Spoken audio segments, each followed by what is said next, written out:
এই বিশ্বের মানুষের কাছে আজও এক রহস্যের নগরীর নাম আটলান্টিস। শতাব্দীর পর শতাব্দী পেরিয়ে গেলেও এখনো শহরটির আবেদন যেন ফুরায়নি। শহরটির অস্তিত্ব ছিল নাকি আজও ছিল না তা নিয়ে আলোচনা হয়েছে বিস্তর। এই নগরীকে নিয়ে লেখা হয়েছে কত গল্প, কবিতা, উপন্যাস ইত্যাদি। বিজ্ঞানী এবং গবেষক দল এখনো খুঁজে বেড়াচ্ছে সেই অজানা শহরকে। পৃথিবীতে আজ পর্যন্ত সমাধান না হওয়া যত রহস্য আছে তার মধ্যে অন্যতম হলো এই আটলান্টিস।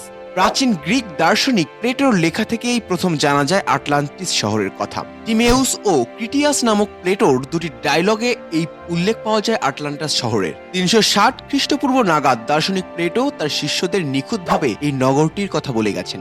আটলান্টিসের কথা প্রথম জানতে পারেন গ্রিক মহাবিজ্ঞানী সোলোন। মহাবিজ্ঞানী সোলোন তথ্যটি আবার মিশরীয় এক ধর্মযাজকের কাছ থেকে পান। অনেকে মনে করে থাকেন আটলান্টিস মহাসাগরের কাছে অবস্থিত হওয়ায় নগরটির নামকরণ করা হয়েছিল আটলান্টিস। প্লেটোর বর্ণনা অনুযায়ী সমুদ্রের দেবতা পোসাইডন ছিলেন আটলান্টিসের রাজা। তার স্ত্রী ক্লিওটার ছিলেন খুব সুন্দরী। দ্বীপের ঠিক মাঝখানে পাহাড়ের মাথায় স্ত্রীর জন্য এক অপরূপ প্রাসাদ নির্মাণ করেছিলেন পোসাইডন। তাদের ছিল 5 জোড়া যমজ সন্তান। সমুদ্রের দেবতা তার 10 সন্তানকে দ্বীপের বিভিন্ন অংশ শাসনের ভার দিয়েছিলেন। প্লেটোর লেখা থেকে জানা যায় আটলান্টিস ছিল একটি স্বর্গ উদ্যান। তা ছিল অনেকটা সব পেয়েছি দেশের মতো। অত্যন্ত উর্বর ছিল সেখানকার মাটি। সেখানে রকমারি ফসল উৎপাদন করত কৃষকেরা। প্রচুর পরিমাণে ফসল ফলাতো বলে নগরটিকে কোনো অভাব ছিল না। তারা খনিজ সম্পদেও ছিল অত্যন্ত উন্নত। দিগন্ত বিস্তৃত ফসলের মাঠ পেরিয়ে নীলচে পাহাড়ের গা ঘেঁষে গড়ে উঠেছিল কৃষকদের বাড়ি। আটলান্টিস নগর ঘিরে ছিল প্রচুর সুন্দর প্রাসাদ, বন্দর, মন্দির ইত্যাদি। সোনা ও রূপার কারুকার্যে ভরা ছিল সুন্দর সুন্দর অট্টালিকা। আর ছিল একটি সমুদ্র দেবতার মূর্তি।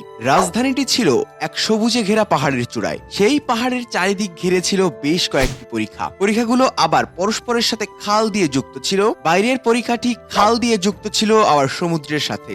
সমুদ্রপথে বিভিন্ন দেশ এবং রাজ্যের সাথে ব্যবসা বাণিজ্য চালাতো এই আটলান্টাসের ব্যবসায়ীরা। সে উন্নত রাজ্যে ছিল সুগঠিত বিশাল সেনাবাহিনী। প্লেটোর অনবদ্য বর্ণনার অনুযায়ী আশ্চর্যজনকভাবে জীবন্ত হয়ে উঠেছে যেন সেই শহরটি। এ থেকে অনুমান করা যায় আটলান্টাসের লোকজনের মধ্যে কেউ কেউ দক্ষ ইঞ্জিনিয়ার, স্থপতিও ছিল। তাহলে কিভাবে বিলুপ্ত হলো সেই আটলান্টাস নগরী?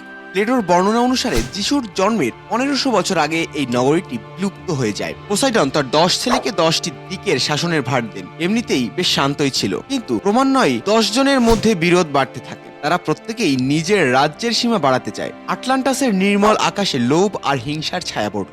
স্বর্গের দেবতা জিউস ঠিক করলেন তাদের শিক্ষা দিতে হবে। সেজন্যই দেবতাদের ডেকে তড়িঘড়ি করে এক সভার আয়োজন করেন তিনি। প্লেটো ঠিক এখানেই তার গল্প শেষ করে দিয়েছেন। তারপর আর কি হলো তার জানা যায়নি। কিন্তু অনেকেই এই গল্পের পরিসমাপ্তি টানেন এই বলে যে স্বর্গের দেবতা জিউসের রোশনালে পড়েই ধ্বংস হয়ে যায় এই নগরী। কিন্তু পরবর্তীতে অনেক গবেষণায় আটলান্টিসের ধ্বংস হওয়া নিয়ে নানা রকম মত প্রকাশ করা হয়েছে। তার মধ্যে উল্লেখযোগ্য হলো পুরাতাত্ত্বিক আটলান্টিসের গ্যালানোপুলোসের অভিমত। গত শতাব্দীর 60-এর দশকের শেষে তার তত্ত্বটি প্রকাশ পেলে চমকে গিয়েছিল সবাই। তিনি বলেন 1500 খ্রিস্টপূর্ব নাগাদ এক ভয়াবহ আগ্নেয়গিরি জেগে উঠেছিল ভূমধ্যসাগরের সান্তরিন দ্বীপে। আগ্নেয়গিরি হঠাৎ জেগে উঠে তার দারুণ ভয়ঙ্কর রূপে ভূমিকম্প এবং প্রবাল জলস্রোতের সৃষ্টি করে। ফলে এক রাতের মধ্যেই আটলান্টিস মহাসাগরের নিচে তলিয়ে যায়। আর সেই সঙ্গে মুছে যায় একটি উন্নত সভ্যতার যত চিহ্ন।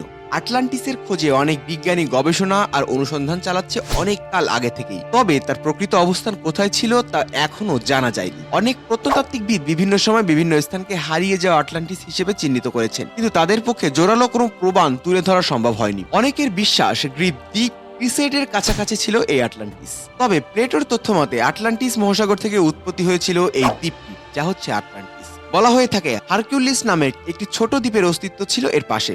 বর্তমানে তা জিব্রাল্টার প্রণালী হিসেবে পরিচিত। তাই মনে করা হয় জিব্রাল্টার প্রণালীর কাছাকাছি ছিল এই আটলান্টিস শহর। বিষয় বিচিত্রার আজকের পর্ব এই পর্যন্তই। নতুন কোনো বিষয়কর, অদ্ভুত, রোমাঞ্চকর তথ্য নিয়ে আবারও হাজির হবে টিম বিষয় বিচিত্রা। সেই পর্যন্ত সাবস্ক্রাইব করে আমাদের সঙ্গেই থাকুন। কমেন্ট বক্সে জানিয়ে দিতে পারেন আপনার মতামত।